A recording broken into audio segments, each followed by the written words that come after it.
Assalamualaikum warahmatullahi wabarakatuh. Waalaikumsalam warahmatullahi wabarakatuh. Yang terhormat Bapak Ahmad Sodiki SPD SD selaku Kepala Sekolah SD Negeri 1 Berantak Sekajati.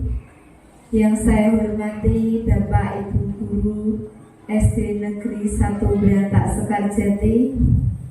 Yang saya hormati Bapak Ibu tamu undangan dari sekolah lain yang saya hormati. Pertama-tama marilah kita panjatkan puji syukur kehadirat Allah Subhanahu wa Ta'ala karena rahmat dan hidayahnya sehingga pada pagi hari ini kita dapat berkumpul di sini dalam kegiatan diseminasi penyebaran pemahaman dan penerapan pengalaman budaya positif.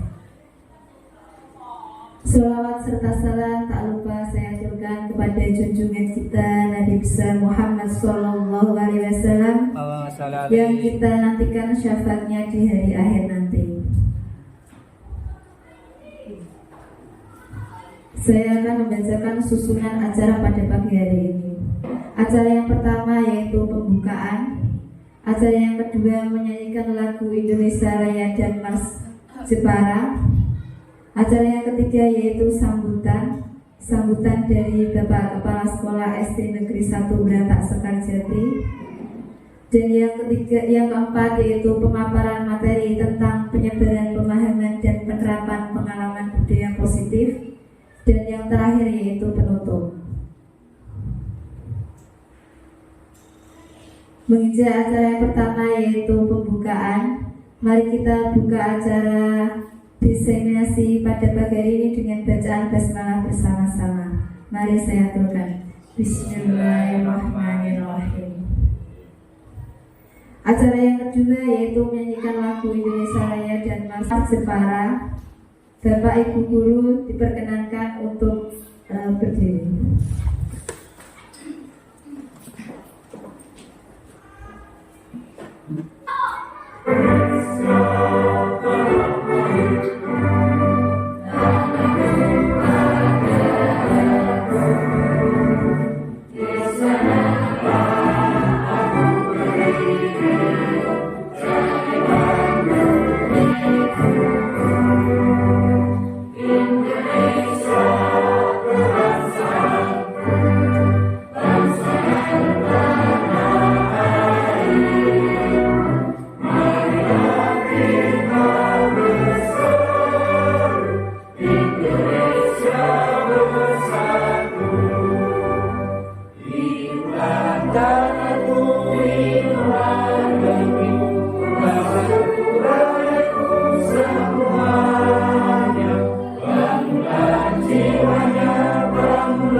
Jepara bumi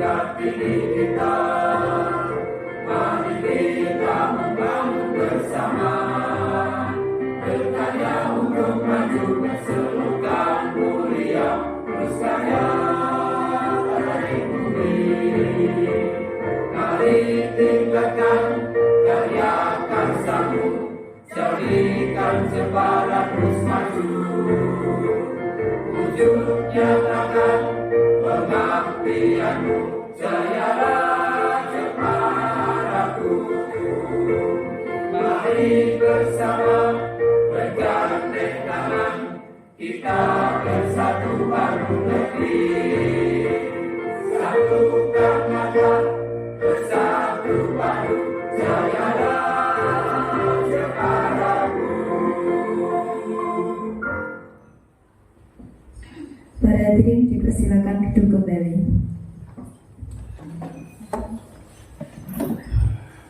Acara yang ketiga yaitu sambutan oleh Bapak Kepala Sekolah SD Negeri 1 Berantak Sekarjati kepada Bapak Ahmad Sodiki SPDSD, saya persilakan.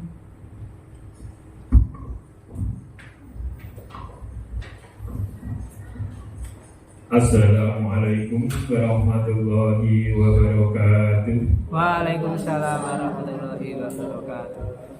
Yang kami hormati Bapak Ibu Guru SDN 1 Berantak Sekarjati, yang kami hormati Bapak Ibu Guru CGP, yang serta tamu undangan yang saya hormati juga.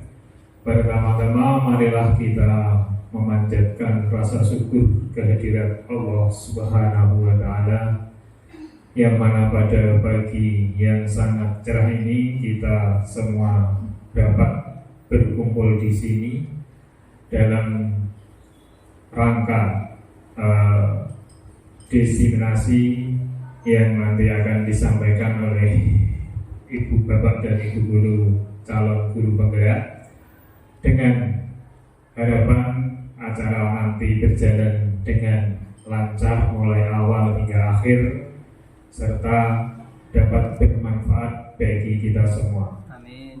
Yang kedua kalinya, salawat serta salam kita haturkan kepada junjungan kita Nabi besar Muhammad Sallallahu Alaihi Wasallam, yang selalu kita nanti syafaatnya di hari akhir nanti. Bapak dan Ibu Guru yang saya hormati, dalam kesempatan kali ini saya ucapkan terima kasih dan penghargaan yang setinggi-tingginya kepada Bapak Ibu Guru CGP yang telah mengadakan kegiatan semacam ini. Semoga dengan kegiatan ini dapat menjadikan motivasi bagi rekan-rekan yang lain, sehingga dapat mengikuti jejak yang telah dirilis oleh Ibu Anis dan kawan-kawan.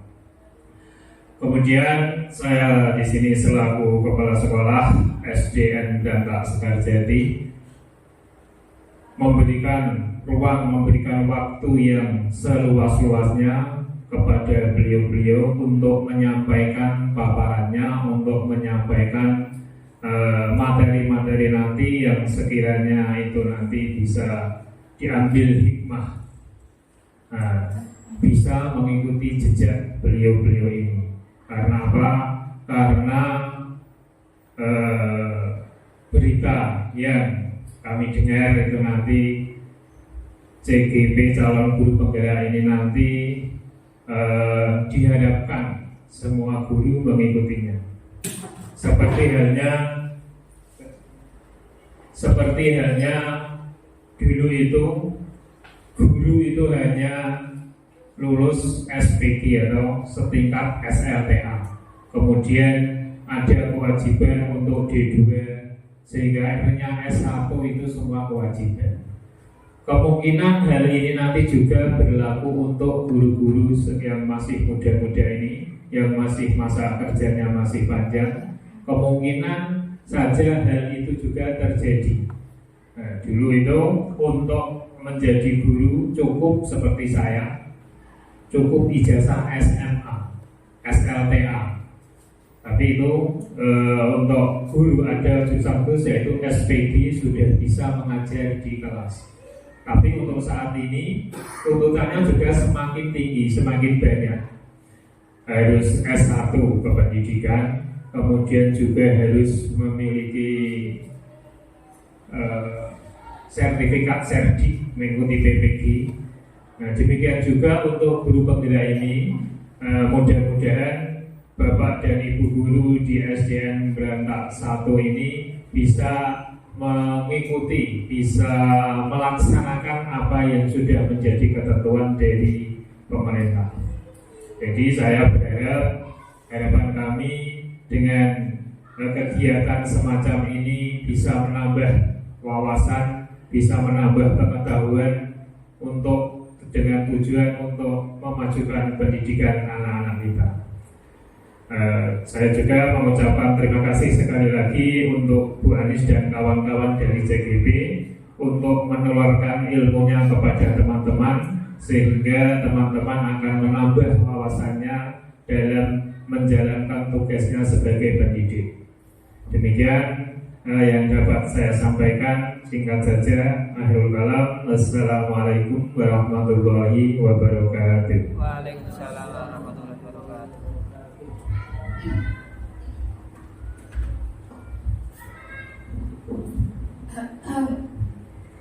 Terima kasih untuk sambutannya. Acara yang selanjutnya yaitu pemaparan materi tentang budaya positif yang akan saya sampaikan sendiri.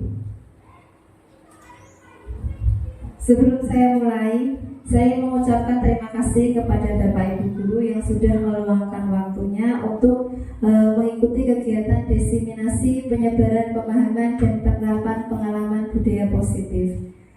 Kegiatan ini merupakan salah satu tugas dari calon guru penggerak angkatan 10, yaitu melakukan kegiatan diseminasi.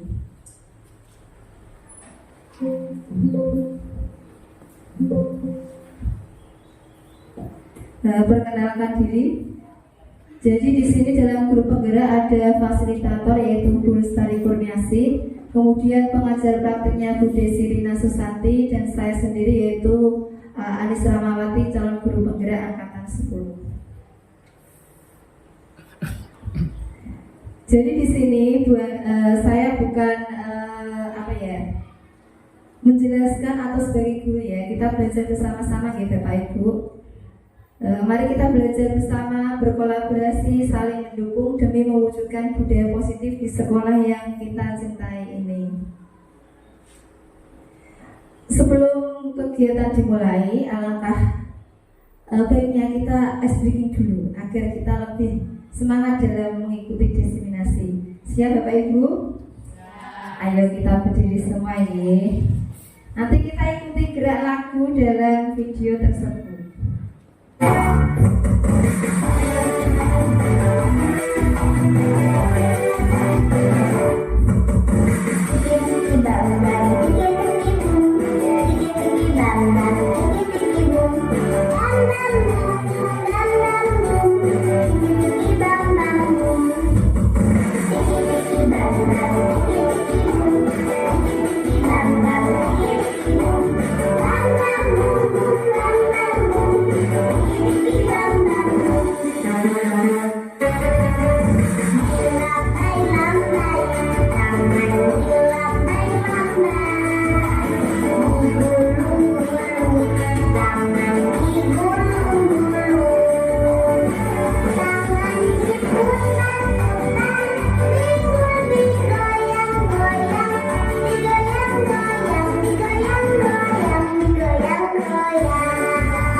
Sudah semangat Bapak Ibu?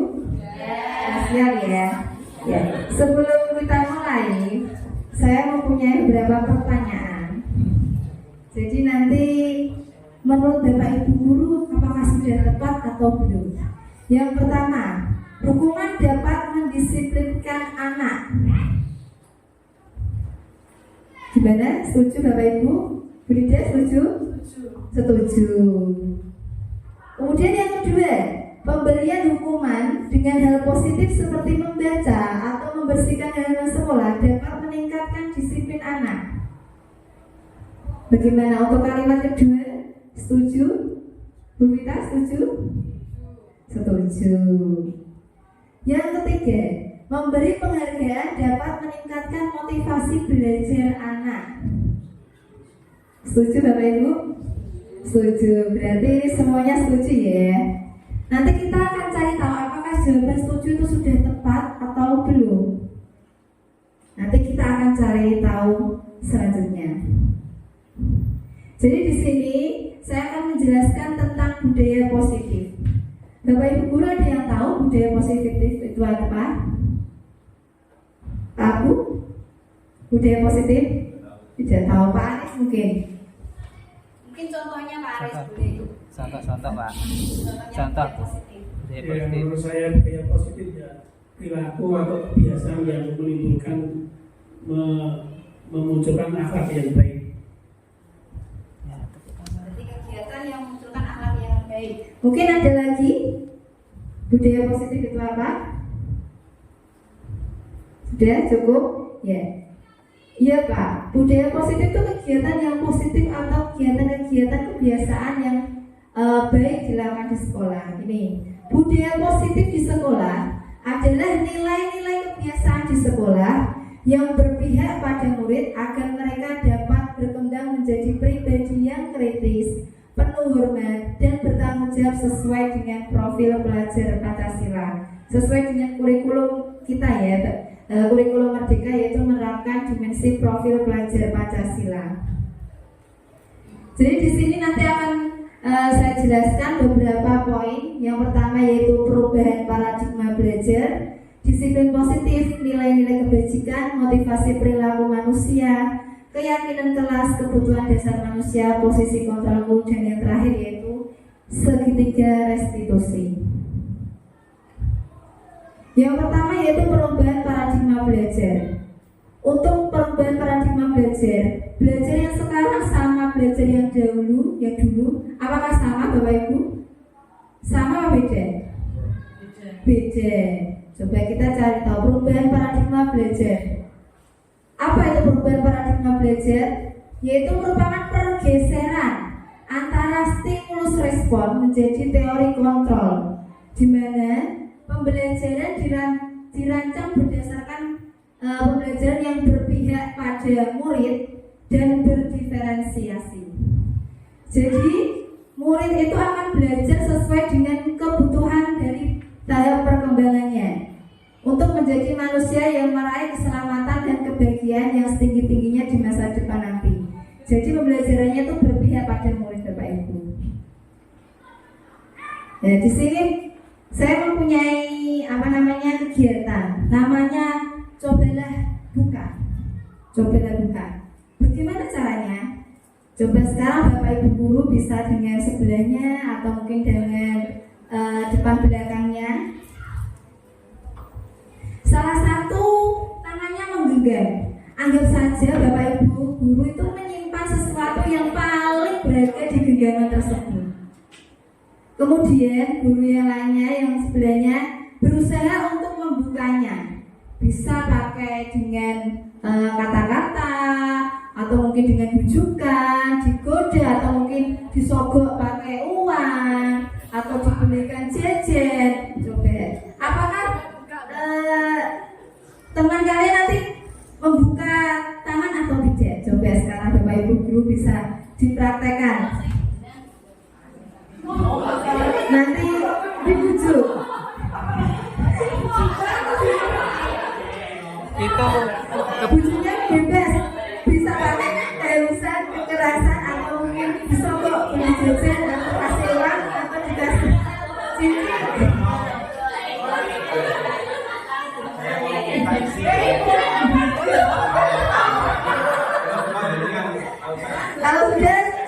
gantian.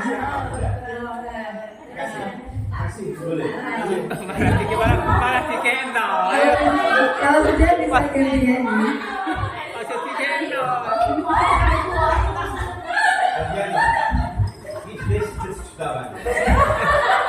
Ini jadi cerita Pak. Di sini jadi cerita. Dibuka jam 7 Pak. Ya. Sudah Bapak Ibu? Sekarang saya tanya, adakah yang tadi membuka kepalan tangannya? Ada yang buka? Ada. Ada. Siapa? Pak Aris Pak Aris buka. buka. Oke. Boleh dijelaskan Pak, kenapa kok Sampai mau diberikan. dibujuk? Padahal ini kan berarti kenapa kok dibujuk? Dibuka gitu Pak. Boleh?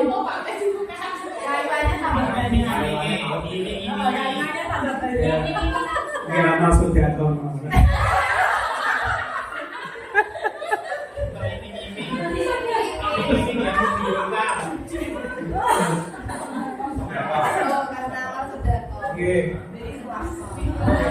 Karena kebaikan, karena amal saudara, jadi dibuka. Walaupun tanpa kekerasan, monggo Pak, gitu. Ada lagi yang tidak, sekarang yang tidak membuka. Ada yang tidak membuka? Bu Yuni? Oh Pak Abu. Pak Aris dibuka, Pak Abu tidak. Nanti saya tidak membuka karena saya mempertahankan apa yang menjadi milik saya. Sesuatu. Yang berharga itu perlu dipertahankan sekuat semaksimal mungkin.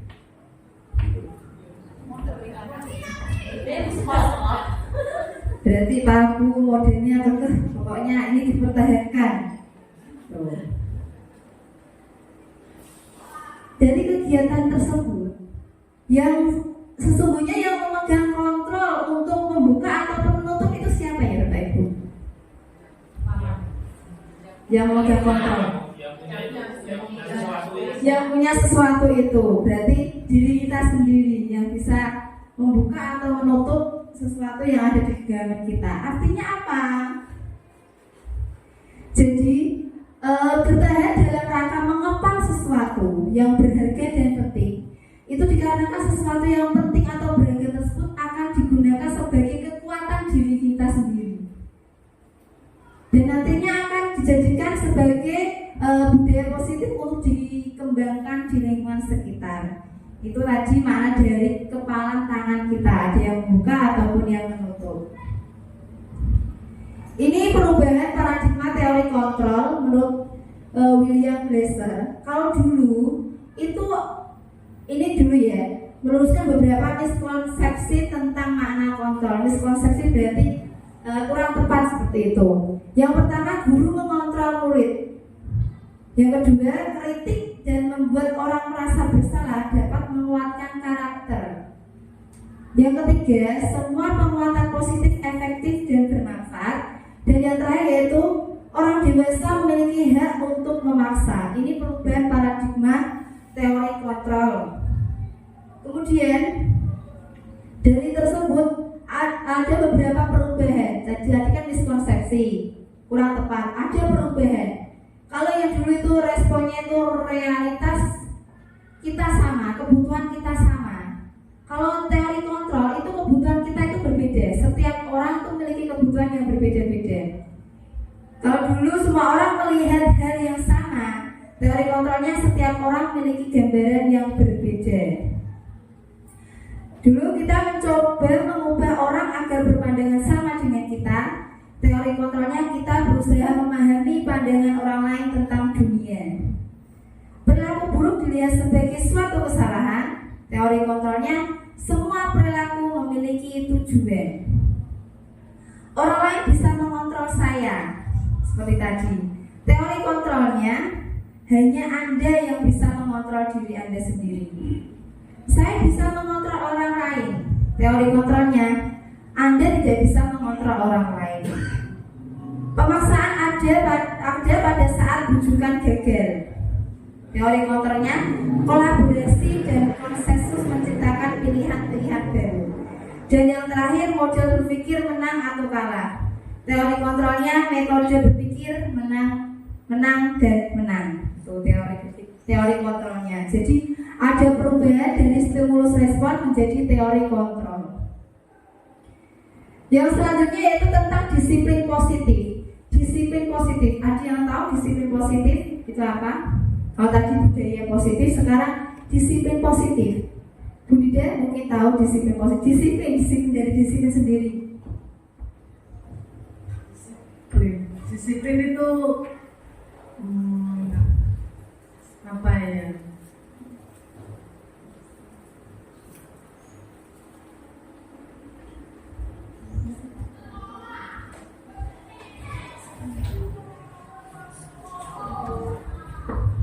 Ada lagi disiplin? Ya, Bu Dira. disiplin positif itu sesuai, disiplin sendiri itu sesuai aturan. Oh iya. Ada kayak ada orangnya tepat waktu gitu. Betul Bu, disiplin positif dari kata-kata disiplin. Kalau dulu aturan yang harus dilakukan, yang harus dilaksanakan itu disiplin. Disiplin sendiri itu ya artinya belajar, katanya disiplika, belajar, mengacu pada disiplin yang memiliki tanggung jawab terhadap apa yang dilakukan berdasarkan nilai-nilai yang diyakini. Jadi disiplin itu bertujuan untuk apa? Untuk menumbuhkan kesadaran serta memberdayakan peserta didik tanpa imbalan penghargaan ataupun ancaman hukuman. Jadi kita sebagai seorang pendidik harus menciptakan peserta didik yang disiplin diri. Jadi mereka akan berperilaku sesuai dengan nilai-nilai kebajikan universal, kebajikan sendiri, tanpa ada karena hukuman, karena penghargaan. Jadi dari diri sendiri atau kata lainnya dari unsur intrinsiknya, motivasi intrinsiknya dari jalan sendiri. Itu disiplin. Tadi ada kata-kata nilai kebajikan. Nilai-nilai kebajikan. Mungkin Bapak Ibu ada yang tahu nilai-nilai kebajikan itu apa saja? Nilai-nilai kebajikan.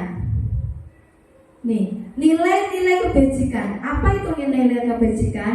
Nilai kebajikan yaitu sifat positif manusia yang tujuannya mulia yang ingin dicapai setiap individu. Dalam hal ini, nilai-nilai kebajikan itu diyakini oleh seseorang sebagai motivasi intrinsiknya atau yang terbangun dari dalam diri sendiri itu. Untuk nilai-nilai kebajikan yang ada di sekolah, untuk khususnya anak-anak di Indonesia, nilai kebajikan itu ada yaitu profil pelajar Pancasila. Di dalam profil pelajar Pancasila itu ada nilai-nilai kebajikan yang ingin dicapai oleh setiap anak di Indonesia, yaitu ada 6. Masih ingat Bapak Ibu profil pelajar Pancasila? Masih? Kita nyanyikan ya, agar lebih semangat lagi kita menyanyikan lagu profil pelajar Pancasila.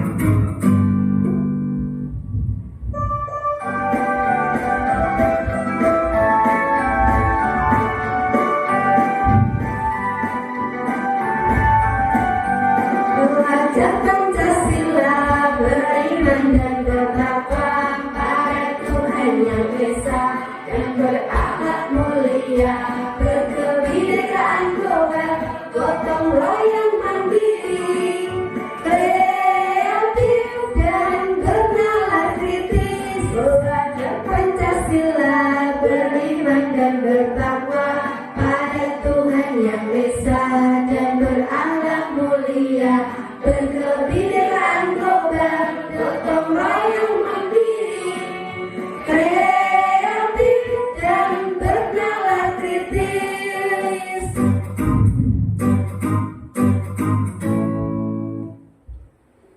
Tadi nilai-nilai kebajikan universal yang ada di profil pelajar Pancasila. Yang selanjutnya yaitu tentang motivasi perilaku manusia. Kalau kita melakukan sesuatu pasti memiliki motivasi, benar apa tidak Bapak Ibu? Motivasi saya biar mendapatkan nilai yang bagus. Misalkan motivasi saya supaya tidak dimarahi orang tua. Tuh. Coba saya tanya, Bapak Ibu guru berangkat sekolah tepat waktu, motivasinya itu apa? Ada yang tahu? Ya, agar tidak terlambat absen. Ada lagi? Latihan disiplin. Beda ya. Mungkin ada yang karena absen. Itu berarti dari mana itu? Terus karena ingin disiplin dari diri sendiri. Ya, itu beda. Kalau yang pertama untuk menghindari ketidaknyamanan atau hukuman. Berarti tadi salah satunya tadi karena absen nanti dipotong tunjangannya. Nah, itu kan termasuk unsur ekstrinsik karena hukuman. Takut telat nanti dimarahi sama kepala sekolah. Nah, itu berarti hukuman. Kemudian yang kedua untuk mendapatkan imbalan atau penghargaan. Mangkat Desi Benko. Wah, Desi ya mangkatnya gitu.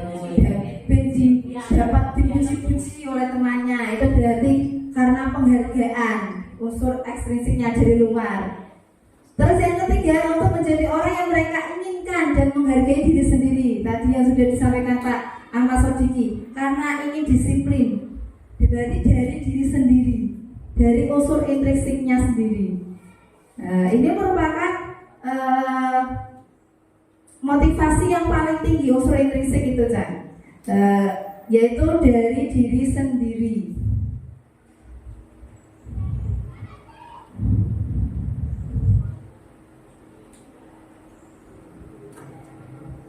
Motivasi yang baik itu sesuai dengan pemahaman dari Ki Hajar Dewantara, yaitu yang menyatakan merdeka. Merdeka itu artinya apa? Merdeka itu tidak hanya terlepas dari perintah, akan tetapi juga cakap buat memerintahkan diri sendiri. Seperti tadi, saya berangkat pagi, berarti dari diri sendiri, bukan karena orang lain, bukan karena penghargaan ataupun bukan karena hukuman. Itu dari dalam diri sendiri. Di sini ada contoh kasus.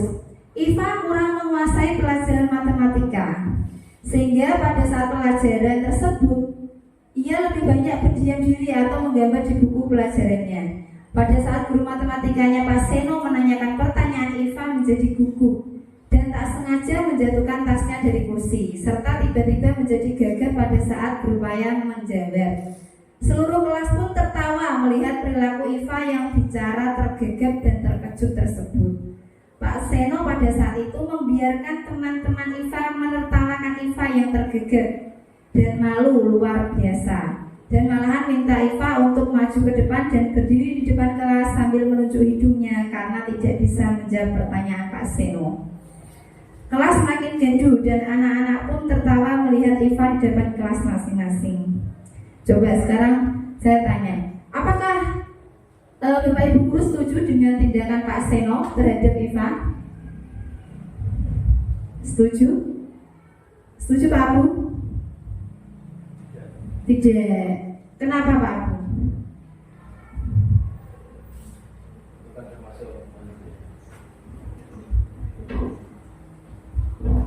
Mempermalukan gitu, mempermalukan anak didiknya di depan teman-temannya. Seharusnya bagaimana Pak?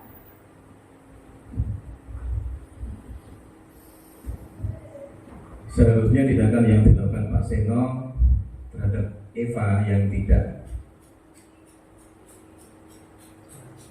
bisa menjawab pertanyaan, yang mungkin diberi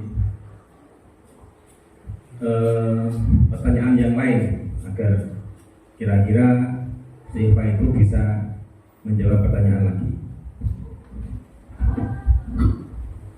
Kemudian tindakan Pak Seno itu termasuk hukuman atau konsekuensi? Ada yang tahu hukuman atau konsekuensi? Budiro, hukuman atau konsekuensi? Hukuman. Coba kita cari tahu.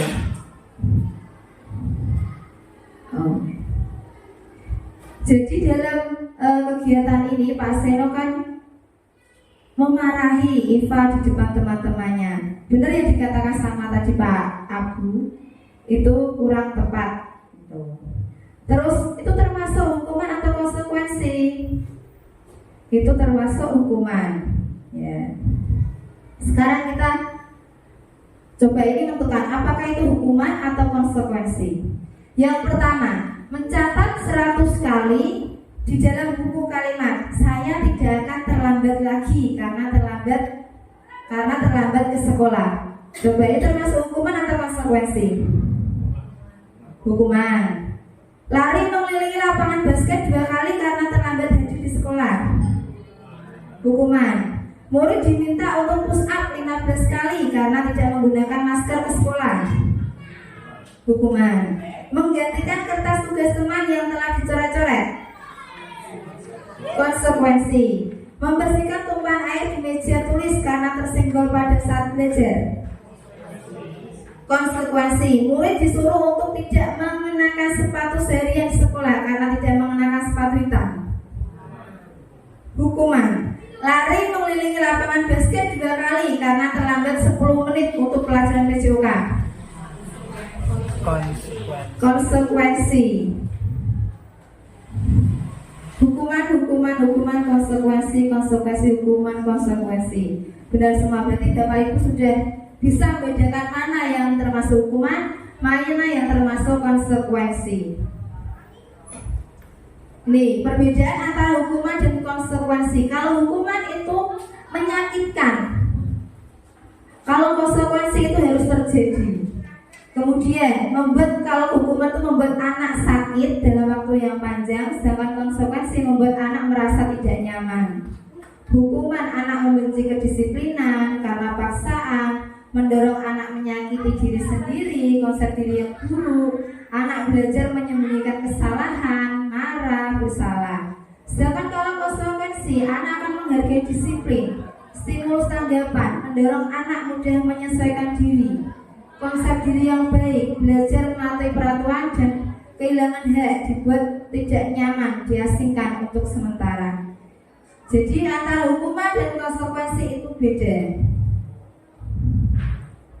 Ini contoh kasus yang kedua. Saya next saja ini.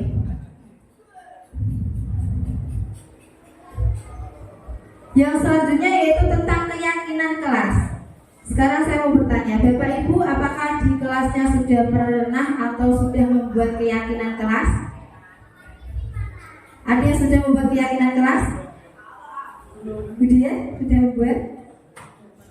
Sudah pernah. Budia belum. Keyakinan kelas sama peraturan kelas beda apa sama ya Bapak Ibu? Beda apa sama? Beda. Bedanya apa? Ada yang tahu? Nah, kita cari tahu ya. Keyakinan kelas sama peraturan kelas. Ini mengapa kok tidak peraturan saja? Mengapa harus keyakinan kelas?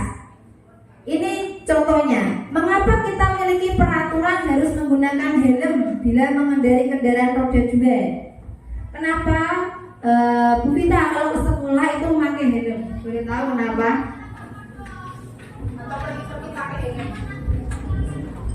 Karena kalau kita memakai helm yaitu berarti kita mematuhi peraturan itu demi keselamatan. Peraturan demi keselamatan. Mengapa kita memiliki peraturan 3M? Ketika COVID dulu ada pakai masker, mencuci tangan, menjaga jarak. Ada yang tahu mengapa kita harus mematuhi peraturan 3M?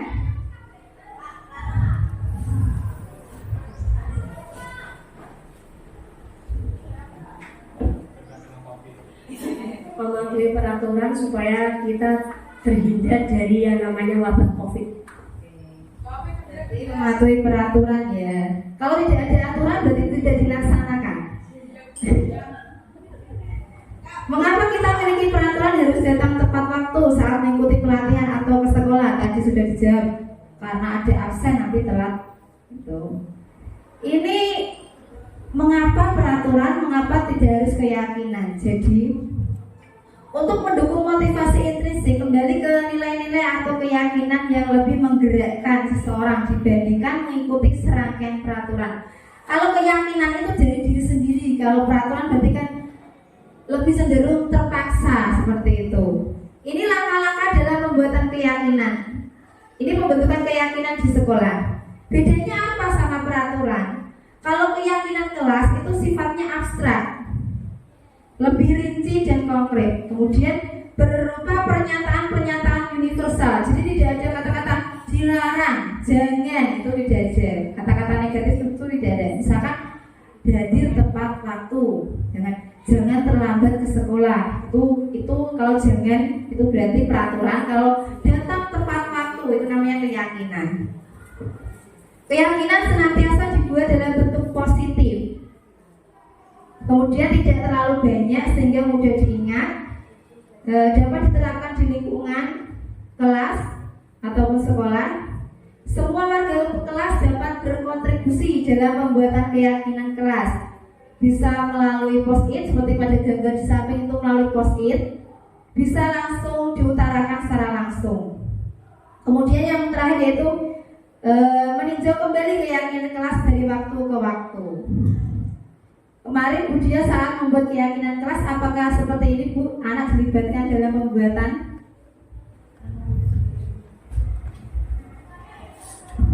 Anak menulis maju apa yang ingin disampaikan untuk diyakini sekelasnya. Ya betul, jadi keyakinan kelas itu dari siswa sendiri, kemudian diyakini bersama-sama, itu namanya keyakinan kelas. Jadi mereka akan lebih menghargai dan lebih mematuhi keyakinan kelas yang sudah mereka bentuk.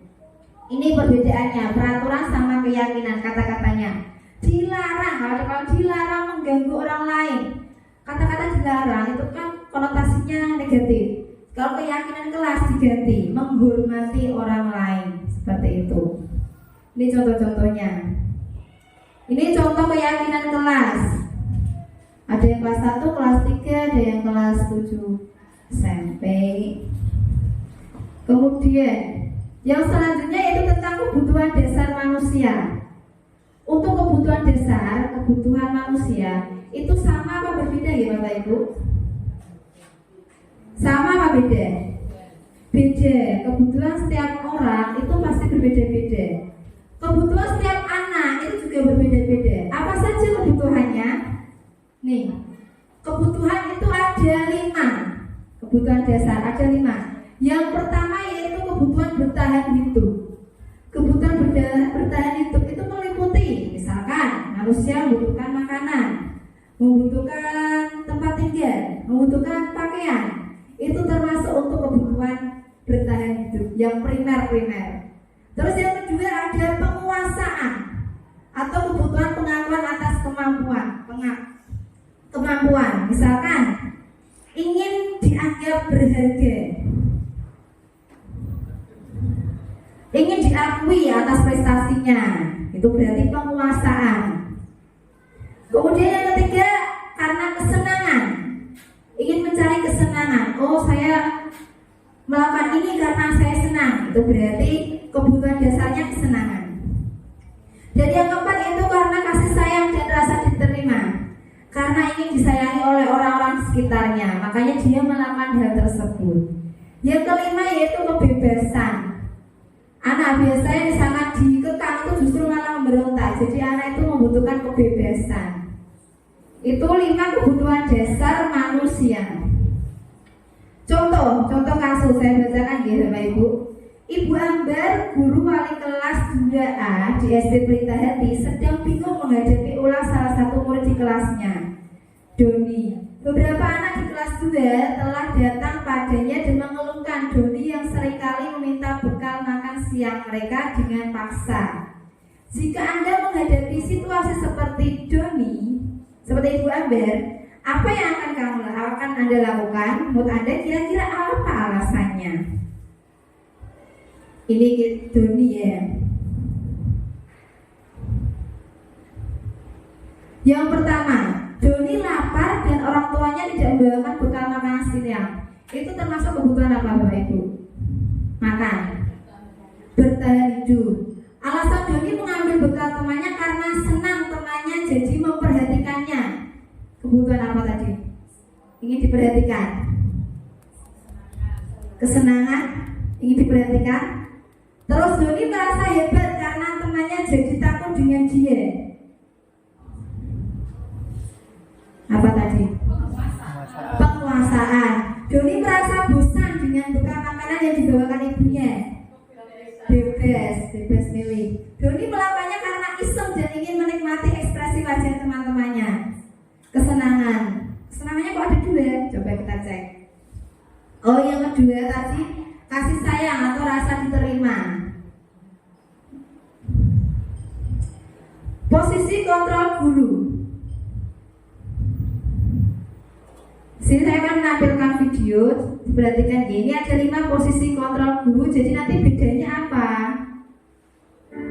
Silakan diperhatikan. Yang pertama posisi guru sebagai penghukum.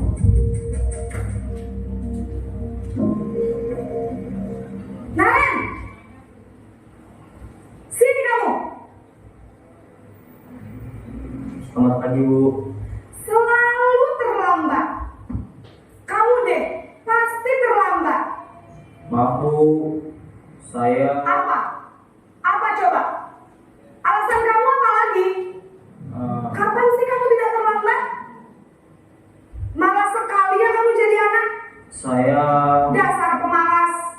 Gak kapok-kapok sih kamu. Sudah berapa kali terlambat? Sana, kamu keliling lapangan basket 2 kali. kenapa saya harus ke lapangan basket, Bu? Kenapa? Kamu melawan ibu. Berani-beraninya jawab. Sudah terlambat, masih berani jawab pula. Sekarang, keliling lapangan basket 5 kali sekalian. Biar kapok. Cepat. Pergi sana ke lapangan basket.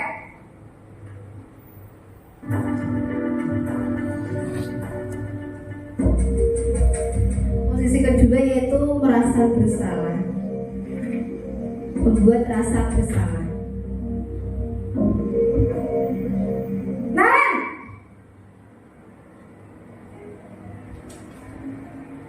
Selamat pagi, Bu. Naren. Kamu kenapa terlambat lagi, nak? Ya Tuhan, Naren. Kamu senang ya bikin ibu susah ya? Kalau kamu terlambat lagi, nanti ibu yang ditegur bapak kepala sekolah, nak. Disangka ibu tidak bisa membina kamu. Duh, gimana ini? Maaf, Bu. Duh, Gusti Naren. Kamu suka ya kalau ibu ditegur bapak kepala sekolah? Terus, sekarang ibu harus tulis apa ini di buku absen? Ini kamu sudah sering terlambat loh. Ibu harus apa coba?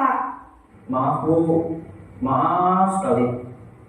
Ya sudah, lain kali jangan bikin ibu susah lagi ya nak ya. Ibu tidak akan kuat lagi kalau kamu begini terus. Bisa jantungan kalau ibu ditegur bapak kepala sekolah.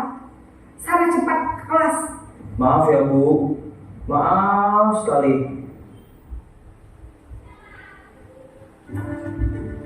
Yang ketiga yaitu posisi sebagai teman.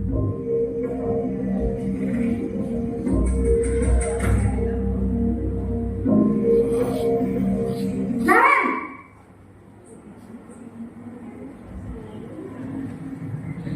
Selamat pagi, Bu.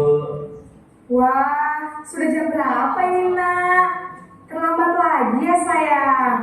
Iya, Bu. Habis ibu saya lupa bangunkan saya, Bu. Kamu malah menyalahkan ibu kamu. Kamu bukannya anak yang larinya paling kencang. Kok terlambat sih? Iya, Bu. Saya memang terlambat bangun tadi. Jadi biarpun saya lari kencang, tetap gak terkejar, Bu. Ya sudah sana. Nanti lain kali larinya lebih kencang lagi ya. Biar gak terlambat lagi. Bikin seneng ibu. Demi ibu. Bisa kan? Bisa lah, Bu. Ya sudah sana masuk kelas. Ibu beresin urusan absen kamu. Kamu ini ada-ada saja.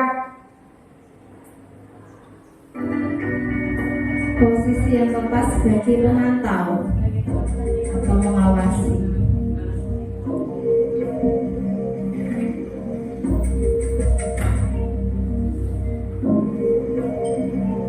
Naren,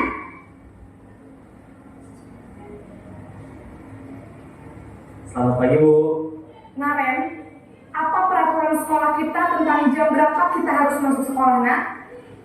Kita harus di sekolah jam 7 Bu.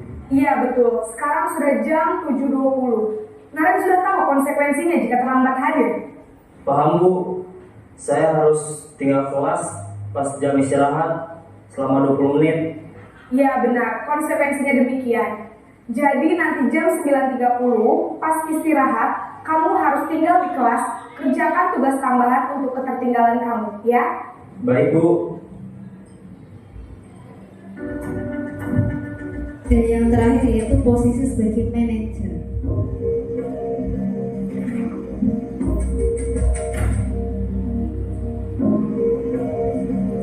Naren,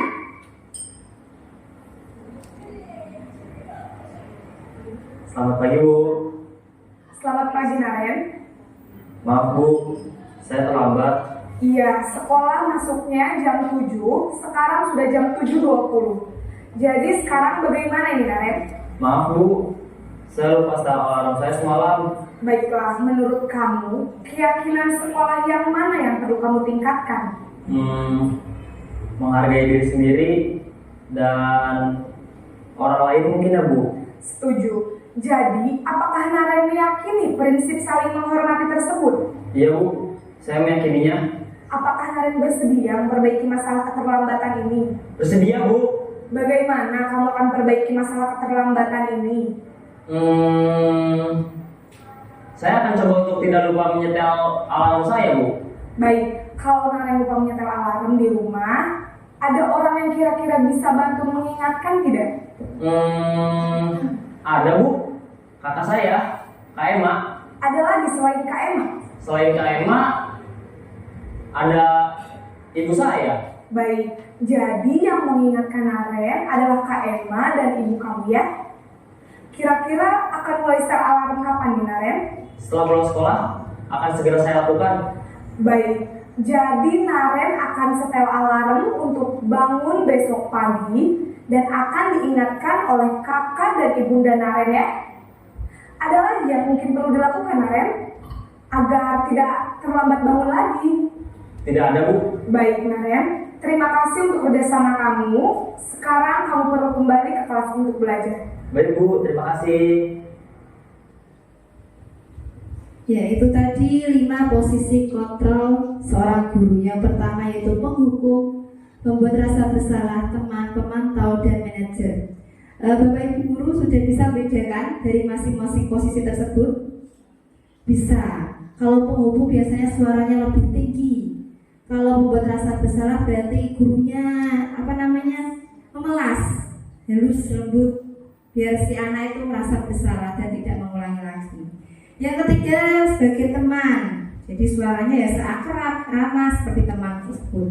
Yang ketiga, yang keempat sebagai pemantau, itu memberikan konsekuensi sesuai dengan aturan yang berlaku. Yang terakhir itu manajer, jadi anak itu mencari solusi sendiri, cara mengatasinya, cara memperbaikinya. Sekarang saya mau tanya, kalau Bapak Ibu guru selama jadi guru biasanya menerapkan posisi kontrol yang apa? Penghukum? Teman. Biasanya apa? Teman? Teman? Pak Aris biasanya pakai posisi kontrol apa Pak Aris? Pembuat rasa bersalah. Ada lagi? Ada lagi? Bunida? Teman. Jadi dari lima posisi kontrol ini, manakah yang lebih efektif atau lebih bagus dari semuanya? Manajer, ya betul, manajer.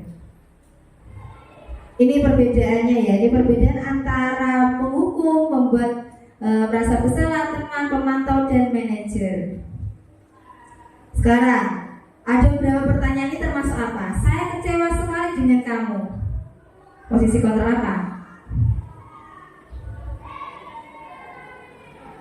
Ada yang tahu?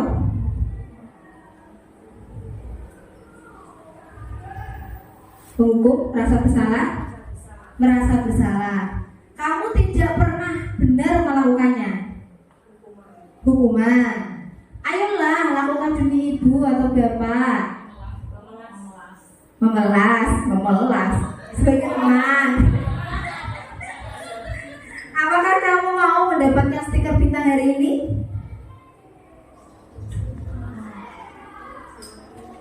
Manajer, bagaimana kamu bisa menyelesaikan masalah ini? Nah, ini manajer. Kamu selalu yang paling terakhir. Penghukum, coba kita cek. Yang pertama, saya kecewa sekali dengan kamu, membuat rasa bersalah. Kamu tidak pernah benar melakukannya. Penghukum, ayolah lakukan demi ibu, teman. Bukan memelas, teman. Apakah kamu mau mendapatkan stiker bintang ini? Pemantau, bagaimana kamu bisa menyelesaikan masalah ini? Manajer, kamu selalu yang paling terakhir. Penghukum, betul. Lagi, hormat pada bendera selama 1 jam. Penghukum, berapa kali ibu harus memberitahu kamu selalu saja mengecewakan ibu? Memelas. Oh, membuat rasa bersalah. Ayo dong ikuti aturan sekolah, tolong bantu ibu sekali ini saja. Yang sudah tidak apa-apa, lain kali jangan sampai melakukan seperti ini lagi. Teman, kamu sudah melanggar peraturan sekolah, kamu tahu konsekuensinya. Setelah upacara bendera, kamu membeli atribut ke koperasi, jangan diulangi lagi. Pemantau, apakah kamu tahu kesalahanmu? Kira-kira bagaimana cara kamu memperbaikinya? Manajer, iya betul semua. Berarti sudah paham. Tepuk tangan. Yang selanjutnya itu segitiga restitusi. Mungkin ini hal baru ya Bapak Ibu. Saya juga baru mengetahui segitiga restitusi ini di pembelajaran guru penggerak. Apa itu segitiga restitusi?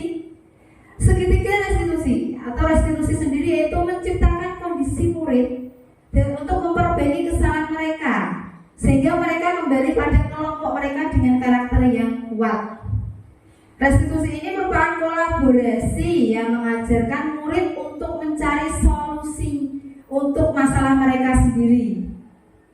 Mereka berpikir orang seperti apa yang mereka ingin menjadi tujuan mulia yang bagaimana mereka harus memperlakukan orang lain. Ciri-ciri restitusi bukan untuk menebus kesalahan, tapi untuk belajar dari kesalahan. Untuk memperbaiki hubungan, tawaran bukan paksaan, menuntun melihat ke dalam diri sendiri, mencari kebutuhan dasar yang mendasari tindakan, cara yang paling baik, fokus pada karakter bukan tindakan, fokus pada solusi, mengembalikan murid yang berbuat salah pada kelompoknya. Ini ada segitiga restitusi. Dalam segitiga restitusi itu apa? Atau alur untuk menegakkan keyakinan bersama di dalam kelas. Biasanya dilaksanakan ketika ada masalah di kelasnya atau murid yang melakukan kesalahan. Langkah melakukan segitiga restitusi itu ada 3. Yang pertama itu menstabilkan identitas, yang kedua validasi tindakan yang salah, dan yang ketiga menanyakan keyakinan. Contohnya, pada materi sebelumnya saya sudah mempraktekkan segitiga restitusi. Ini contohnya. Suci, kamu tahu kenapa boleh sambil ke kantor? Tidak. Ini beri kesempatan kelas dari Pak Yuji, guru SPK. Katanya kamu rajin makan di dalam kelas saat belajar. Apakah benar? Menurut Suci, kalau makan di dalam kelas atau belajar itu perbuatan yang benar atau salah? Iya, ibu tahu kalau makan itu ada suatu kebutuhan. Ibu juga kalau makan pasti makan, tetapi kita harus tahu kapan dan di mana kita harus makan. Memangnya Cici tadi pagi tidak sarapan? Mengapa Cici tadi pagi tidak sarapan? Cici buru-buru berangkat sekolah tapi tidak sempat sarapan. Kalau sarapan dulu takut terlambat ke sekolah. Memangnya tadi pagi Cici belajar dengan apa? Dengan melatih sekolah. Terus kenapa Cici? Yang kedua yaitu validasi tindakan yang salah. Biasanya itu menanyakan pengertian baru mampir dulu sekolah. Nanti dibaca dan mereka sudah ambil jam 7 jadi sudah langsung berangkat sekolah dan tidak sempat sarapan. Nah, apakah yang Suci lakukan itu benar? Bangun tidur, tidak langsung mandi, tetapi malah nonton TV, sehingga tidak sempat sarapan, kemudian berburu ke sekolah, atau tidak terlambat. Apakah itu benar? Nah, sekarang Joyce mau bertanya, apakah Suci masih ingat tentang keyakinan kelas yang sudah kita buat di sana? Menurut kamu, keyakinan kelas apa yang sudah kamu langgar?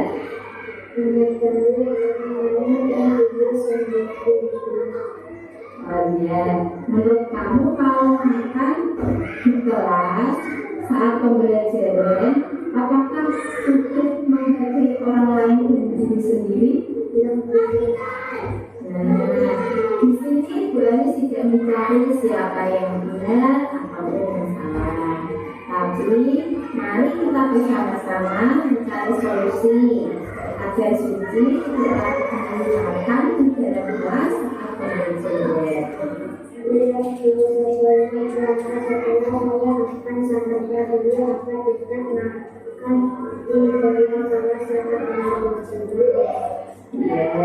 Kira-kira kapan Suci akan melakukan hal yang tadi sudah dijelaskan? Baik,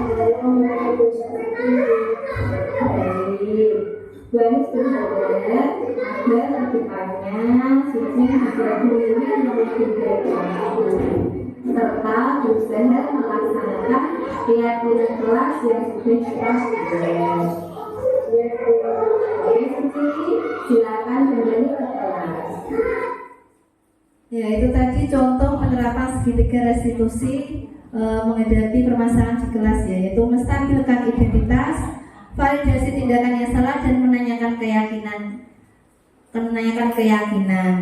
Kalau dari pengalaman Bapak Ibu guru dalam mengatasi masalah, apakah sudah menerapkan segitiga restitusi? Belum. Ya, nanti untuk kedepannya kita bisa belajar bersama-sama agar ketika ada masalah kita bisa menerapkannya dengan segitiga restitusi. Mungkin itu yang bisa saya sampaikan pada kegiatan hari ini. Yang selanjutnya mungkin ada Bapak Ibu guru yang mau bertanya. Ada yang mau bertanya? Paris.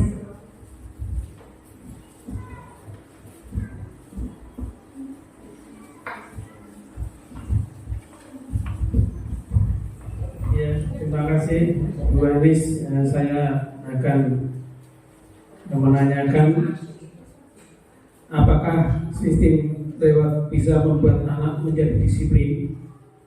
Itu efektifkah? Kalau lewat seperti itu tidak efektif, bagaimana dengan banyak memuji anak?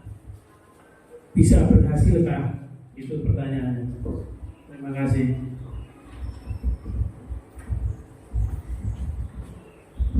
Oh iya Pak, pemberian reward ya Pak ya. Tadi sudah dijelaskan kalau pemberian reward berarti termasuk penghargaan ya. Penghargaan berarti anak itu melakukan sesuatu karena mendapatkan reward. Penghargaan berarti itu akan berlangsung dalam jangka panjang saja, jangka pendek. Jadi anak akan termotivasinya itu bukan dari diri sendiri. Kemudian kalau memuji anak itu boleh-boleh saja karena itu kan harus spontan. Oh kamu anak hasil karya kamu bagus, itu boleh saja. Untuk tadi yang reward mungkin itu mungkin karena jangka pendek ya Pak ya. Jadi bukan dari intrinsiknya, dari diri sendirinya gitu. Ada lagi yang ingin bertanya?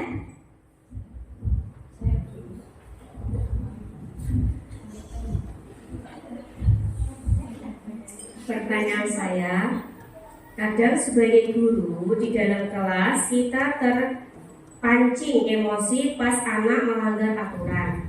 Bagaimana cara supaya tetap tenang dan lancar dalam menerapkan disiplin positif? Pertanyaan saya, bagaimana cara supaya nggak menghukum dan cara apa yang dipakai oleh disiplin positif? Terima kasih untuk pertanyaannya. Itu naluri ya Bu ya. Ketika ada anak yang mungkin melanggar atau apa, mesti kita ada kalanya terpancing emosi. Tapi kita juga bisa mengingatkan lagi, anak melakukan tersebut itu pasti dia mempunyai kebutuhan dasar yang belum terpenuhi. Tadi sudah dijelaskan, mungkin pengen diperhatikan, pengen penguasaan. Nah, itu. Jadi kita pertama harus memahami dulu kebutuhan dasar apa anak yang belum terpenuhi. Kemudian kita posisinya sebagai guru untuk mengatasi tersebut. Berarti kita jangan menghukum. Kalau menghukum tadi emosi. Kita harus melakukan sebagai posisi manajer. Kita bersama-sama, anak akan mencari solusinya sendiri. Jadi kalau dia mencari solusinya sendiri, pasti akan dikerjakan dengan baik-baik. Seperti itu ya Bapak Ibu. Ada lagi?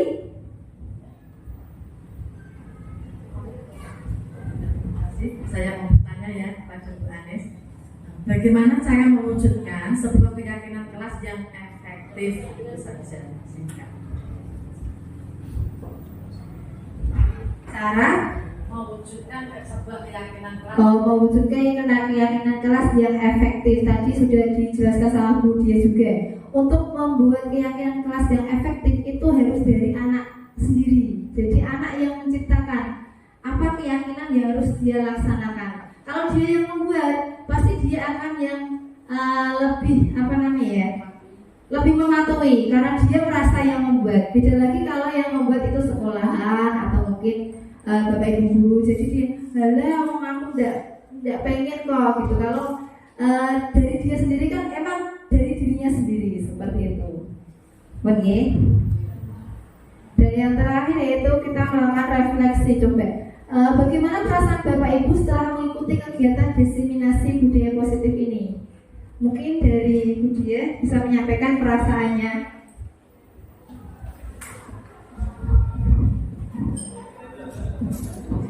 Terima kasih. Setelah mengikuti kegiatan diseminasi tentang budaya positif, kita jadi lebih tahu bagaimana peran guru yang sebaik-baiknya untuk mewujudkan karakter profil pelajar Pancasila di sekolah. Oke, terima kasih Bu Dia. Ada lagi yang ingin menyampaikan? Bu Vita?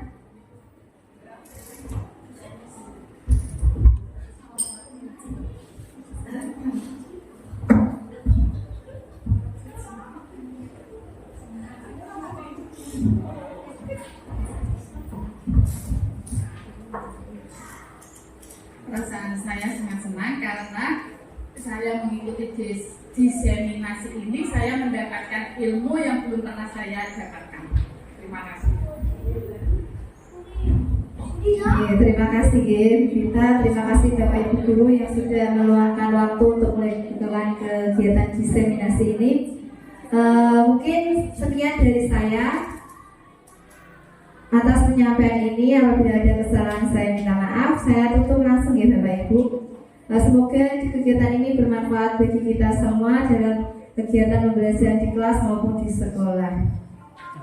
Wabillahi taufiq wal hidayah. Wassalamualaikum warahmatullahi wabarakatuh. Waalaikumsalam warahmatullahi wabarakatuh. Salam guru penggerak. Tergerak. Bergerak. Menggerakkan. Tepuk tangan.